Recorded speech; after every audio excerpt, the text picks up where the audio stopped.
Hello good morning student, welcome back. कैसे हैं आप लोग? आज हम लोग फिर से पढ़ने वाले हैं 11th के सेकेंड वॉल्यूम का एस ब्लॉक चैप्टर चल रहा था, जिसका मैंने 2 लेक्चर कंप्लीट कर दिया। आज हम लोग लेकर आए lecture number 3। Lecture number 3 S block. आज हम लोग क्या पढ़ने वाले हैं? तो आज हम लोग पढ़ेंगे physical property of alkali and alkaline earth metal को आज हम जानने वाले हैं। तो जल्दी से कॉपी कलम लेकर तैयार हो जाइए और शुरू करते हैं physical property of alkali metal. ठीक है दोस्त, चलिए। फिजिकल प्रॉपर्टी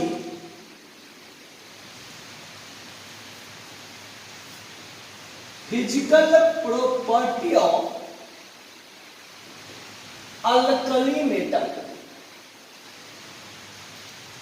अल्कलाइन भी लिख देंगे।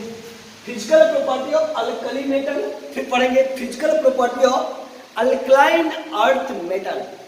चलो दोस्तों, तो जल्दी से कॉपी कलम निकाल लिए, शुरू करते हैं।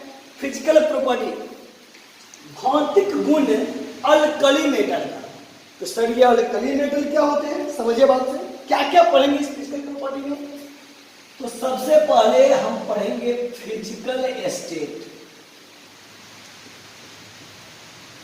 Physical state. दूसरा पढ़ेंगे एटॉमिक रेडियस। तीसरा पढ़ेंगे आयोनिक रेडियस। चौथा पढ़ेंगे वैलेंसी। 5 में पढ़ेंगे हम लोग, ध्यान सुनिएगा, मेटालिक कैरेक्टर।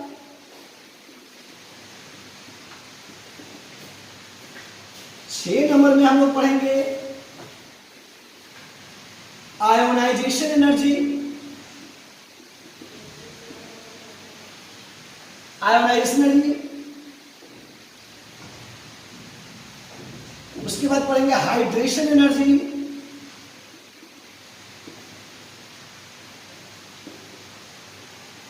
उसके बाद हम लोग पढ़ेंगे मेल्टिंग पॉइंट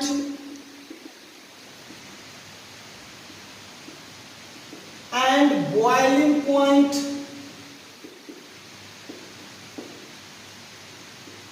उसके बाद हम लोग पढ़ेंगे डेंसिटी। इससे आपको क्वेश्चन आते हैं जेईई मेन और एडवांस में और नीट में, ठीक है ना दोस्त? तो क्या पढ़ने वाले हैं? फिजिकल स्टेट अल्कली मेटल का। सर ये अल्कली मेटल क्या होते हैं समझ लीजिए, पहले इधर लिख देते हैं अल्कली मेटल। काफी मजेदार टॉपिक है दोस्त, अल्कली मेटल। अल्कली मेटल में क्या आता है? ली ना का रब से हरियाली, ठीक है? इसी को हम लोग क्या कहते हैं? Alkali metal.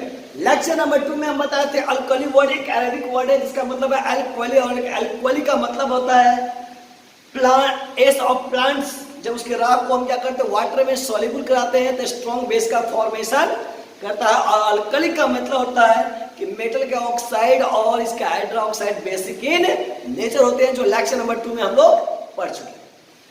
तो सबसे इंपॉर्टेंट बात दोस्त, आपको ये सब देख के कुछ याद आ गया हो? आयोनाइजेशन एनर्जी, वैलेंसी, चार्मिंग, तो ये सब चीज एटॉमिक रेडियस। लेक्चर नंबर आपको 11 के क्लासिफिकेशन ऑफ एलिमेंट में ये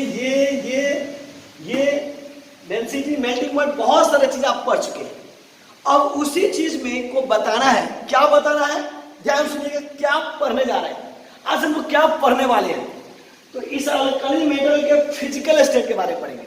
फिजिकल स्टेट का मतलब ये हुआ, ये नेचर में किस रूप में पाया जाता है, ये नेचर में किस रूप में पाया जाता है, ठीक है? इसके स्ट्रक्चर क्या होते हैं, ठीक है? ये कौन सा सॉलिड के रूप में आएगा, हम लोग इधर पढ़ने वाले हैं, ठीक है? उसके बाद पढ़ेंगे एटॉमिक रेडियस। एटॉमिक रेडियस परमाणु त्रिज्या, मतलब इसके एटम का रेडियस, इसके एटम का रेडियस ऊपर बढ़ेगा घटेगा, क्या होगा? आयनिक रेडियस, अब आपको पता होना चाहिए, इसी को कन्वर्ट कर दीजिए Li+, आप इसका निकालेंगे तो ये एटॉमिक रेडियस होगा, इसका निकालेंगे आयोनिक रेडियस होगा, इसका निकालेंगे तो इसको हम लोग क्या कहेंगे? आयनिक रूप में है, तो आयोनिक रेडियस वर्ड जानना है। उसके बाद जाने वैलेंसी, इसका वैलेंसी क्या होता है, वैलेंसी 1 होता है, कैसे 1 होता है यहां जानेंगे हम लोग, ठीक है। उसके बाद जानेंगे मेटालिक कैरेक्टर, ये सब मेटल है, लिसन गाइस, ये सभी क्या है, मेटल है, लेकिन इस सब में सबसे ज्यादा मेटालिक गुण किसमें है, सबसे ज्यादा मेटालिक गुण किसमें है वो जानेंगे, क्या कॉन्सेप्ट है उसका। उसके बाद आयनाइजेशन एनर्जी, आयोनाइजेशन एनर्जी याद कीजिए, मैं बताया था लेक्चर नंबर 3 में, किसी गैसियस आइसोलेटेड एटम से आउटर मोस्ट ऑर्बिट से एक इलेक्ट्रॉन को निकालने के लिए जितना एनर्जी रिक्वायर्ड होता है वह एनर्जी कहलाता है आयोनाइजेशन एनर्जी। तो ये सभी इलेक्ट्रॉन को क्या करता है, निकालता है। तो किसका आयोनाइजेशन एनर्जी ज्यादा है, किसका आयोनाइजेशन एनर्जी कम है, किसमें इलेक्ट्रॉन एनर्जी ज्यादा देना पड़ेगा, किसमें एनर्जी कम देना पड़ेगा इलेक्ट्रॉन को रिमूव कराने के लिए। हाइड्रेशन एनर्जी, अब देखो ध्यान से, इसको वाटर में डिजोल्व कराएंगे, वाटर में डिजोल्व कराएंगे तो हाइड्रेशन एनर्जी क्या होते हैं वो फिर यहां जानेंगे हम लोग। मेल्टिंग पॉइंट, बॉइलिंग पॉइंट, आप जानते हैं जिस टेम्परेचर पर कोई वस्तु क्या होता है, पिघलने लगता है, मेल्टिंग पॉइंट। बॉइलिंग पॉइंट क्या होता है, जब किसी वेपर में, जब किसी लिक्विड के वेपर प्रेशर का मान 1 atm होता है, बॉइलिंग पॉइंट। अब जानेंगे इसमें किसका मेल्टिंग पॉइंट ज्यादा है, किसका मेल्टिंग पॉइंट कम होता है, यहां जानेंगे। फिर जानेंगे density, density is equal to mass by volume. अब इसमें जानेंगे किसका डेंसिटी ज्यादा है, किसका कम है। तो रियल में इनऑर्गेनिक कहा जाए तो मैं बता रहा हूं, जो भी जेईई मेन और नीट के बच्चे हैं, स्टूडेंट हैं, वो ध्यान दें कि इनऑर्गेनिक में आप जो भी टॉपिक हम पढ़ाने जा रहे हैं वो आप एनसीईआरटी को लाइन बाय लाइन पढ़िएगा, क्योंकि इनऑर्गेनिक में क्या होता है, क्वेश्चन ज्यादा घुमाता नहीं है। वैसे फिजिकल और ऑर्गेनिक की बात है तो एनसीईआरटी पर डिपेंड नहीं, वो सिर्फ बेस होता है, लेकिन इनऑर्गेनिक के केस में फुल्ली एनसीईआरटी चाहिए और आपको लाइन बाय लाइन इसको पढ़ना चाहिए, ठीक है दोस्त। तो चलिए 1 by 1 शुरू करेंगे, फिजिकल स्टेट, फिर ये आगे बढ़ेंगे। तो चलिए शुरू करते हैं, मजे में आइए। हटाना दोस्त, फिजिकल स्टेट, पहला प्रॉपर्टी क्या है, physical state of alkali metal. Physical state of alkali metal, alkali metal का फिजिकल स्टेट, भौतिक अवस्था क्या होता है, ध्यान सुना। तो इसके फिजिकल स्टेट समझिए ध्यान से, मैं पहले बोलता हूं फिर लिखाऊंगा। ये सभी के सभी फ्रांसिन तो रेडियो एक्टिव एलिमेंट है, ये क्या बाबू, रेडियो एक्टिव एलिमेंट है, ठीक है। चलो इस पर चर्चा निकलेंगे, ठीक है। चलो, तो ये जो अल्कली मेटल आपको दिखाई दे रहा है बाबू, ठीक है, ये सभी के सभी सिल्वरी व्हाइट होते हैं, silver white, very silver, silver white metal होते हैं, लेकिन सीएस को छोड़कर, ध्यान सुना बढ़िया से, फिजिकल स्टेट में एकदम बढ़िया समझिएगा, इसके जो कलर होते हैं वह चांदी के जैसा चमकीला होता है। चांदी के जैसे क्या होते हैं, चमकीले होते हैं, किसको छोड़कर, सीएस को छोड़कर, क्योंकि सीएस का जो कलर होता है वह गोल्डन येलो होता है। एक एक वर्ड गॉड, ध्यान सुनिएगा। फिजिकल स्टेट में पहला पॉइंट में यह दिखाने जाता है कि भैया all alkali metals are silvery white metal except CS, और सीएस कौन सा कलर है, गोल्डन येलो। बोलो कोई दिक्कत नहीं। चलो दूसरा पॉइंट में मैं ये लिखा था कि इसको ना, ये नेचर में, ध्यान सुनेगा, ये मुलायम होते हैं। क्या होते हैं, मुलायम होते हैं, बहुत ही मुलायम है, सॉफ्ट होते हैं, और इसको प्लास्टिक के चक्कू से भी, प्लास्टिक के नाइफ से भी आप इसको काट सकते हो। जब प्लास्टिक के, जैसे आप कीजिए, ध्यान सुना दोस्तों, लोहा को जब हम काटते हैं तो उसका जो औजार होता है उससे काटते हैं, तो लोहा का ये पोर्शन भी चमकीला होता है कि नहीं होता है। प्लास्टिक काट ऐसा नहीं होगा, क्योंकि ये ना ध्यान सुनेगा, ये एमॉर्फस सॉलिड है, नॉन क्रिस्टलाइन है, बट मेटल जो होते हैं वो क्रिस्टलाइन सॉलिड होते हैं।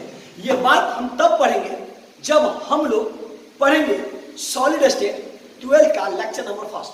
ध्यान सुनिएगा, तो लोहा इसमें से कोई भी मेटल लो और प्लास्टिक के चाकू से काटोगे तो उसका भी भाग क्या होगा, चमकीला होगा। भैया उसके चमकीला में कोई भी दिक्कत नहीं होता है, ठीक है। हाँ, लेकिन जब ये रिएक्टिव मेटल होते हैं तो इस पर क्या होता है, रिएक्शन होने के बाद ये सब कलर क्या होता है, फीका पड़ने लगता है, वो बात की बात है। बट ये सभी सिल्वरी व्हाइट होते हैं सीएस को छोड़कर। तो सीएस का गोल्डन येलो कलर है, गोल्डन येलो कलर होता है, सोने के जैसा है, ठीक है ना। चलो, उसके बाद ये सब मुलायम होते हैं, आप इसको प्लास्टिक के चाकू से भी क्या काट सकते हो। तीसरा बात, ऊपर से नीचे आने पर, ध्यान सुनिएगा, ऊपर से नीचे आने पर इसके सॉफ्टनेस गुण और बढ़ता है। मतलब ये कम सॉफ्ट है, इससे ज्यादा ये है, इससे ज्यादा ये है, इससे ज्यादा ये, इससे ज्यादा ये, इससे ज्यादा ये, ठीक है। चलिए, तो पहला प्रॉपर्टी क्या है, all the alkali metals are silvery white, silvery white except CS. ये कौन सा है, गोल्डन येलो हो जाता है। मतलब ये नेचर में सभी के सभी क्या है, ऑल द अल्कली मेटल, सभी अल्कली मेटल सिल्वरी व्हाइट है, चांदी के जैसे इसमें चमक होती है। किसको छोड़कर, सीएस को छोड़कर, क्योंकि इसका कलर क्या है, गोल्डन येलो है। बात समझ में आ गया, कोई कंफ्यूजन नहीं है। चलो, दूसरा प्रॉपर्टी क्या है, all are soft metal, all are soft metal can be cut with plastic knife। चलो ध्यान से, all are soft metal, अभी मैंने बताया ये सभी के सभी क्या होते हैं, सॉफ्ट होते हैं, मुलायम होते हैं। गॉट इट, समझ में आ रहा है। And cut with plastic knife, मतलब प्लास्टिक के चाकू से भी आप इसको क्या कर सकते हो, काटोगे, फिर भी ये क्या होगा, दोनों ओर से कटा हुआ भाग। और ये जैसे मान लो अगर ये लिथियम है, इसको मैं कट करूंगा तो इधर का भाग अगर चमकीला है तो इधर का भी भाग क्या होगा, चमकीला होगा। आसानी से आप प्लास्टिक से भी इसको क्या कर सकते हैं, कट कर लेते हैं। इतना मुलायम है, इतना यह लचीला है। तीसरा है, all the alkali metals are malleable and ductile। ध्यान सुनो, ऑल द अल्कली मेटल, ये जो अल्कली मेटल देख रहे हो ना, ऑल द अल्कली मेटल, सभी अल्कली मेटल मैलिएबल, मैलिएबल का मतलब होता है आघातवर्ध। पीटोगे ना, जैसे लोहा को पीटोगे है ना, तो पीटोगे तो क्या होगा, लोहा छोटे छोटे टुकड़ों में बढ़ जाएंगे, नहीं, वो क्या होगा, लवरना शुरू कर देगा, तनेगा, तन्यता जिसको बोलते हैं। यह आघातवर्ध होता है। एंड डक्टाइल, डक्टाइल मतलब लचीला होता है, डक्टाइल मतलब लचीला। आपको पता है ना, सोना इतना पतला भी बना सकते हो, बहुत पतला बना सकते हो ना, क्योंकि सोना भी क्या है, मेटल है, वो डक्टाइल और मैलिएबल होता है। तो ये भी सभी के सभी क्या है, मैलिएबल, आघातवर्ध है। और डक्टाइल मतलब क्या होता है, चमकीला, लचीला, कोमल, कोमल लचीला होता है। बोलो कोई दिक्कत है। पॉइंट नंबर 4 में आते हैं, ध्यान सुनना, softness of so increases from Li to Cs, Li to Cs due to weak interatomic interaction। ध्यान सुनिए, मैंने क्या बोला, ऊपर से नीचे आने पर सॉफ्टनेस, मुलायमता जो होता है, ऑल्सो इंक्रीजेस, सॉफ्टनेस बढ़ता है फ्रॉम, कहां से, Li to Cs, ऊपर से नीचे आने पर इसका सॉफ्टनेस का गुण बढ़ता है। क्यों बढ़ता है, सिंपल बात है, अगर वो सॉफ्ट है तो उसके जो इंटर एटॉमिक, एटम के अंदर का जो फोर्स होगा, इन वीक कमजोर, इंटर अंदर एटॉमिक परमाणु, एटम के अंदर का जो इंटरेक्शन, जो लगाव होगा, जो फोर्स होगा, वो क्या होगा, कमजोर होगा। कमजोर होगा तभी तो बन रहा है ना, सिंपल बात है। लोहा को क्या हम सॉफ्ट कर सकते हैं? नहीं। क्यों नहीं कर सकते? क्योंकि लोहा में इंटरमोलिकुलर फोर्स ऑफ इंट्रैक्शन जो होता है वो काफी ज्यादा होता है, लेकिन इसमें इंटरमोलिकुलर इंट्रैक्शन कम होने के कारण, ठीक है ना, ऊपर से नीचे आने पर इंटर एटॉमिक इंट्रैक्शन क्या होता है? घटता है, जिसके कारण क्या होता है बाबू, इसमें सॉफ्टनेस का गुण क्या होता है? ऊपर से नीचे आने पर बढ़ता है। लाइक दैट एल से CS आने पर इसमें लचीला का जो गुण है, सॉफ्टनेस का गुण होता है, वो क्या होता है? इंक्रीज करता है। बोलो कोई दिक्कत? 5 नंबर में क्या है? क्रिस्टल ऑफ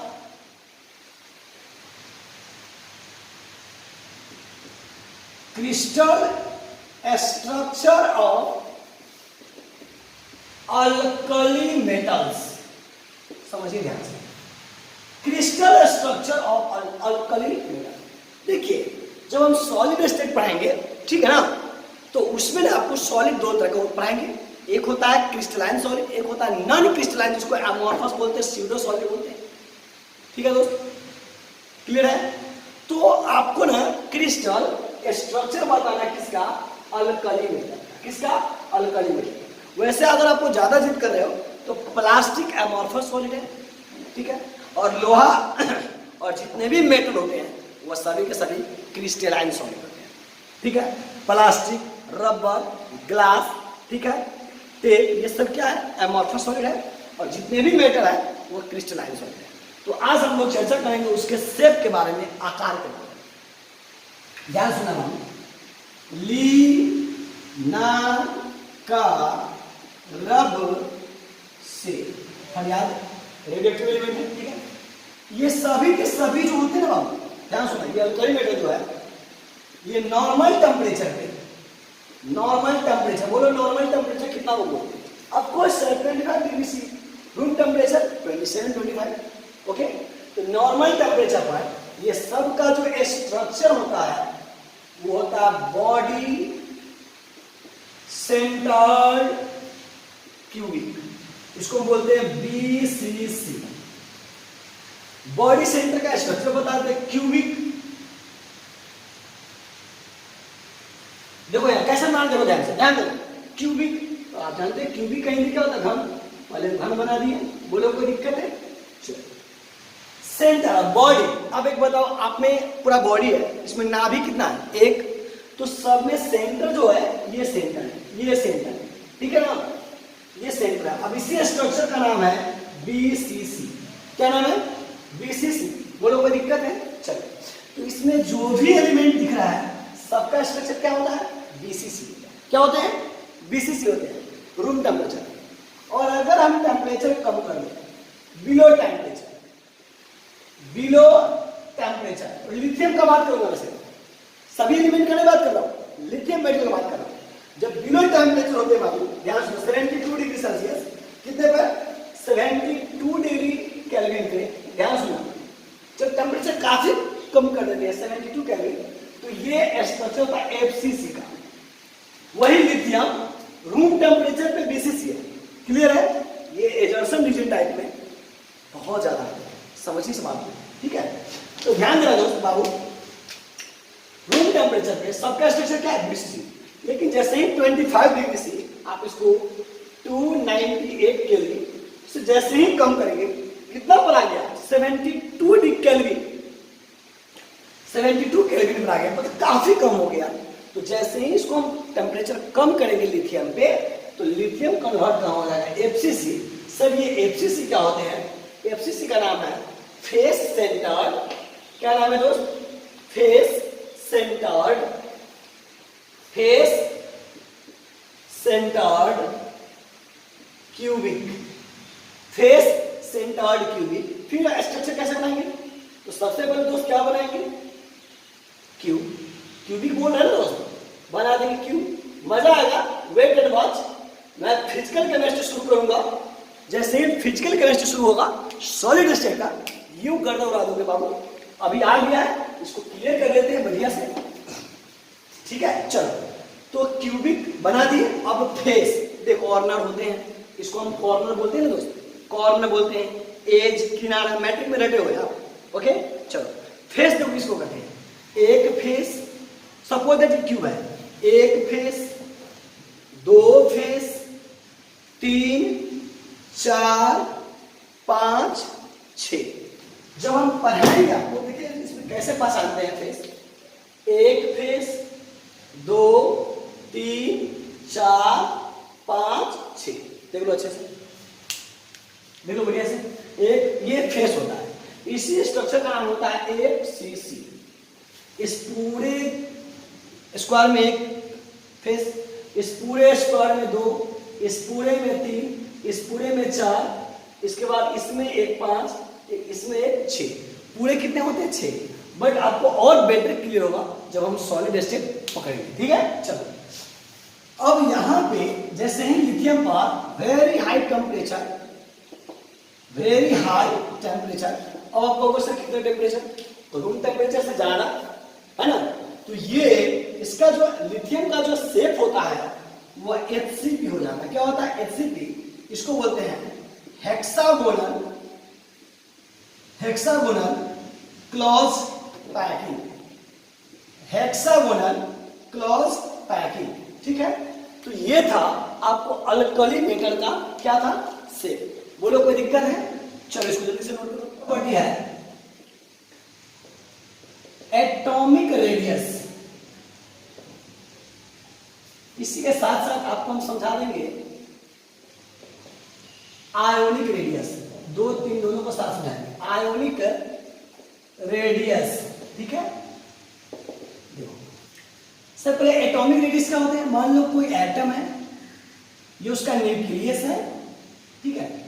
और ये कौन सा एटम है? देखो यहां से गैसियस आइसोलेटेड एटम है, ठीक है। और ये क्या है? न्यूक्लियस है। और ये क्या है?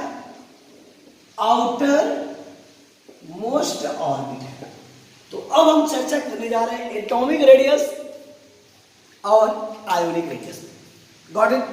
ठीक है। चलो, तो ये कोई एटम है, ठीक है। ये इसका आउटर मोस्ट है, आप भी जानते हो। ये न्यूक्लियस है। न्यूक्लियस से आउटर मोस्ट के बीच की दूरी को हम रेडियस कहते हैं। और एटम में निकल रहा है एटॉमिक रेडियस। बोलो कोई दिक्कत है? और आयन के केस में निकलता तो आयोनिक रेडियस। बोलो कोई दिक्कत है? एटॉमिक, किसी एटम के आउटर मोस्ट ऑर्बिट और न्यूक्लियस के बीच की दूरी को क्या कहते हैं? Atomic radius. कोई कंफ्यूजन नहीं है? चलो, अब हम आपको थोड़ा ले चलते हैं, रिवाइज करा रहे हैं, ध्यान सुनना, क्लियर कर रहे थे। पूरे टेबल के बारे में बता रहे हैं। पीरियोडिक टेबल में हम पढ़ा थे ट्रेन।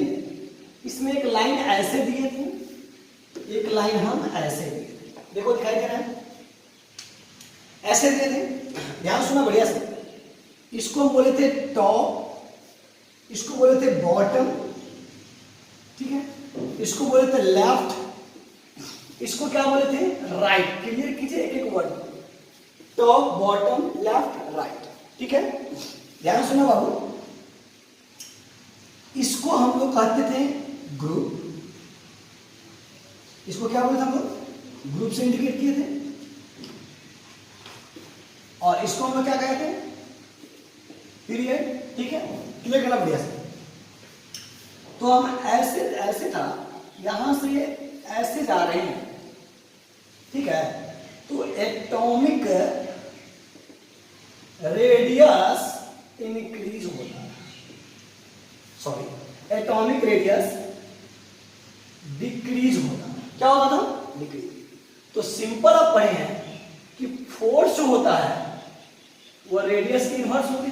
आप भी जानते हैं, सिंपल थॉट। तो अगर रेडियस डिक्रीज हो रहा है, क्यों हो रहा है? फोर्स ऑफ एट्रैक्शन इंक्रीज होगा, क्योंकि एक बढ़ेगा तो एक घटेगा, एक घटेगा तो एक बढ़ेगा, है ना। और ऐसे जानते हैं साइज इनवर्स होता है, ठीक है। चलो, यहां तक बोलो, कोई कंफ्यूजन नहीं। Atomic radius left to right में क्या होता है? डिक्रीज। तो फोर्स ऑफ एट्रैक्शन क्या होगा? इंक्रीज। अब इधर आ जाइए, टॉप से बॉटम एटॉमिक साइज इंक्रीज क्यों? क्योंकि नंबर ऑफ सेल इंक्रीज, यहां देखिए तो इंक्रीज, ऊपर से नीचे आने पे साइज क्या होता है? इंक्रीज होता है। जब ऊपर से नीचे आने पे साइज इंक्रीज हो रहा है तो क्यों हो रहा है? क्योंकि नंबर ऑफ सेल क्या हो रहा है? इंक्रीज हो रहा है। ठीक है, ये टेबल हम बताए थे। अब हम चलते हैं अल्कली के बारे में। यहां देखो बाबू, अल्कली में क्या है, क्लियर कीजिए। हाँ सॉरी, ली ना का रब से फरियाद। देखो ध्यान से, यहां देखो, लीना का रब से फरियाद, इसका एटॉमिक नंबर 3, 11, 19, 37, 55। देखो इसको लिखेंगे, ये इसका मतलब ये यहां पे कौन सा कॉन्सेप्ट है? Top to bottom, top to bottom. Top से कहां जा रहे हैं? बॉटम की ओर जा रहे, दैट मींस ग्रुप। क्या बोलेंगे उसको? ग्रुप बोलेंगे।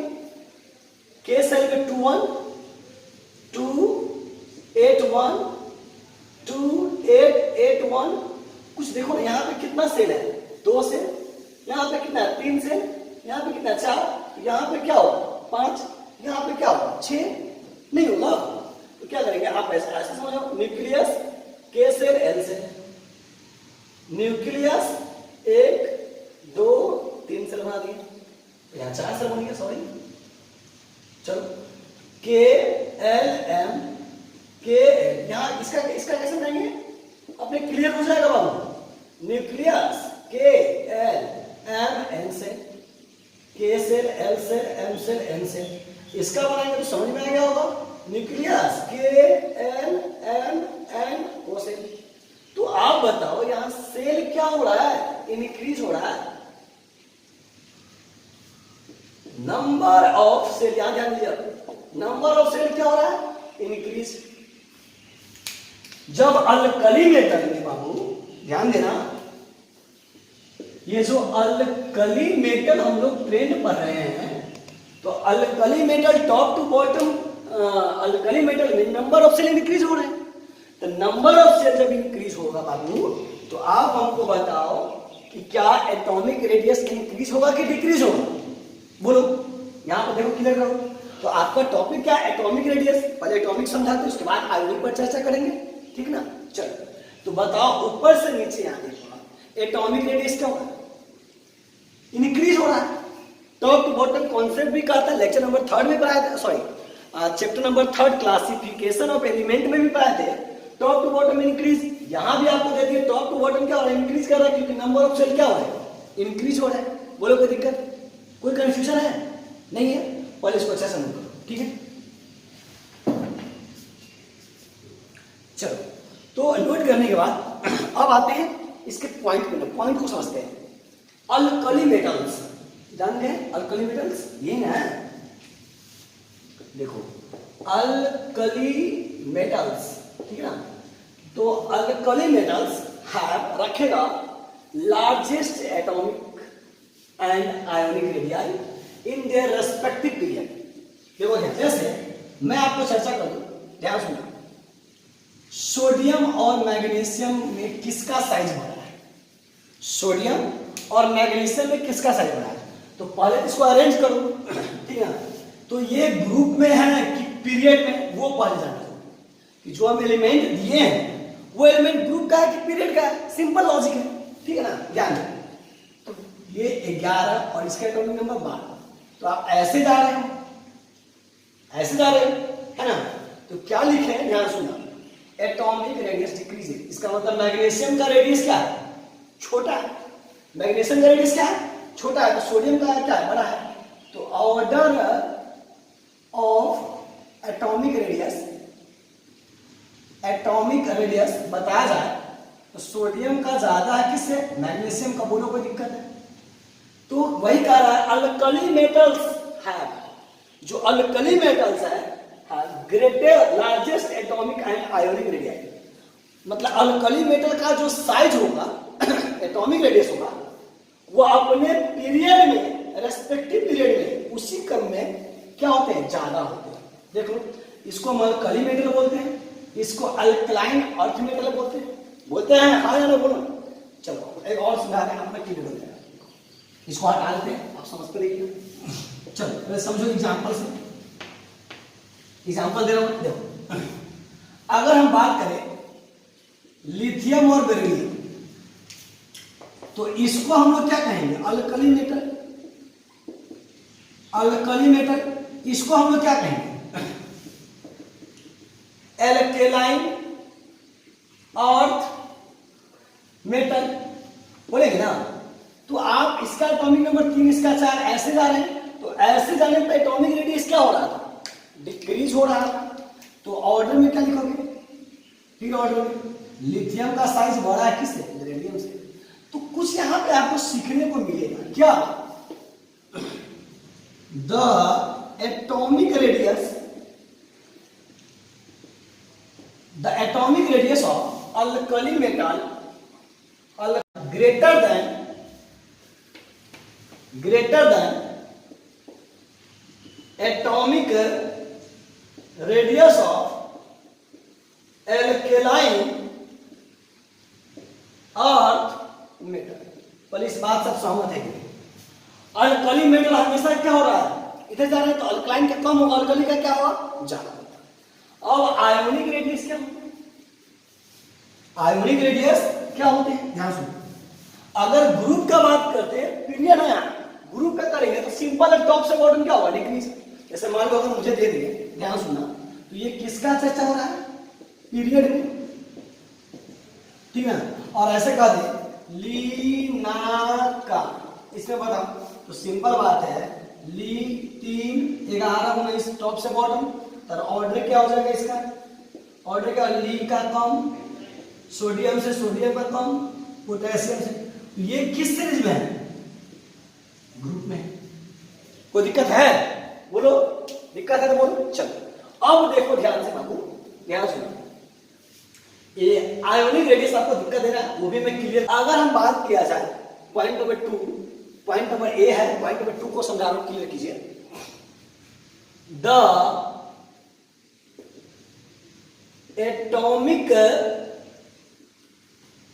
atomic radius of an atom is always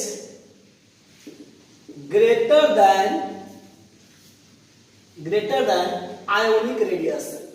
ionic radius, the atomic radius of an atom, एक एटम का जो एटॉमिक रेडियस होगा ऑलवेज ग्रेटर देन होगा, ज्यादा होगा आयोनिक रेडियस से। किससे? आयोनिक रेडियस से। चलिए समझते हैं। जैसे मान लो ये सोडियम है और ये सोडियम प्लस है, समझो।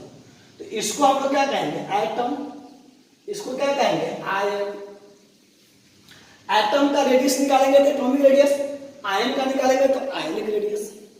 अगर एटम का निकालेंगे तो ये क्या कहलाएगा?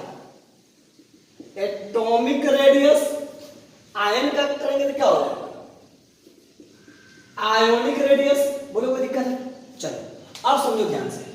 अब इसका अगर हम शेर बनाएंगे तो 281, इसको हटा रहा हूं,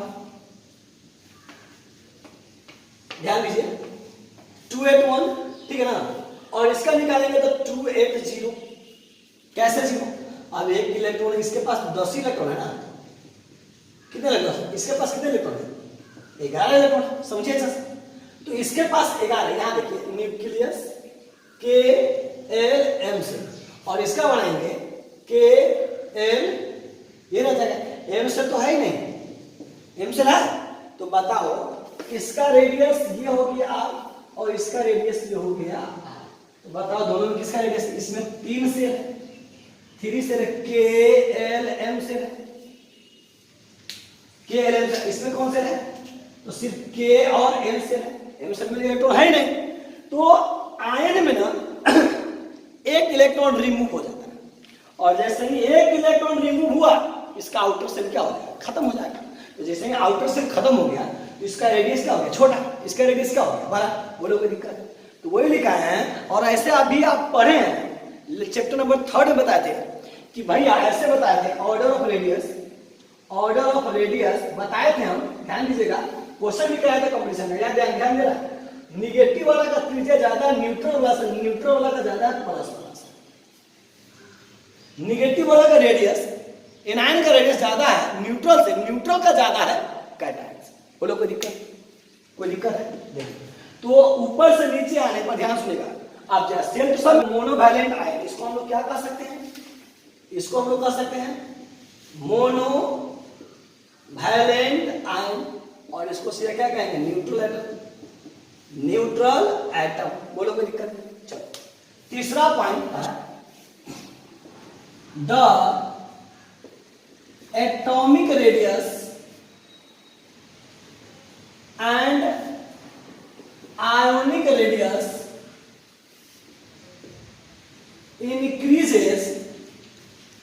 increases down the group due to increase the number of cell in an atom। बोलो कोई दिक्कत है? एटॉमिक रेडियस और आयोनिक रेडियस क्या होते हैं? Increase. Atomic radius ionic radius क्या होता है? इंक्रीज होता है। क्यों? डाउन द ग्रुप, ऊपर से नीचे आते हैं तो क्यों? ड्यू टू इंक्रीज, बढ़ जाता है क्या?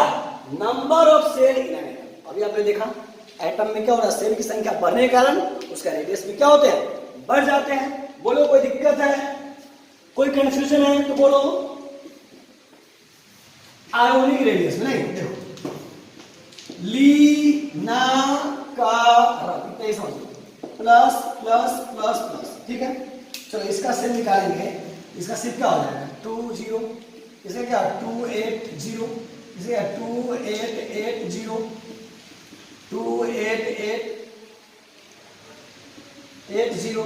अब बताओ, अरे इसमें एक सेल, इसमें दो सेल, इसमें तीन सेल, इसमें चार सेल, ये भी ऊपर से नीचे आने पर क्या हो जाएगा? साइज इंक्रीज करेगा कि नहीं करेगा? कौन साइज? Ionic size. बोलो कोई दिक्कत है? कोई दिक्कत है? वही तो लिखा है, आयोनिक रेडियस में क्या होगा? इंक्रीज करेगा डाउन द ग्रुप। बोलो कोई दिक्कत है? इसमें एक सेल था, इसमें दो सेल है, इसमें तीन सेल, इसमें चार सेल है, क्योंकि सेल की संख्या क्या हो रहा है? बढ़ रहा है। ठीक है दोस्त, तो मिलते हैं नेक्स्ट लेक्चर में। आज काफी टाइम हो गया है, तो नेक्स्ट लेक्चर में लेकर आएंगे उसके नेक्स्ट प्रॉपर्टी को। आज के लिए bye bye, good night and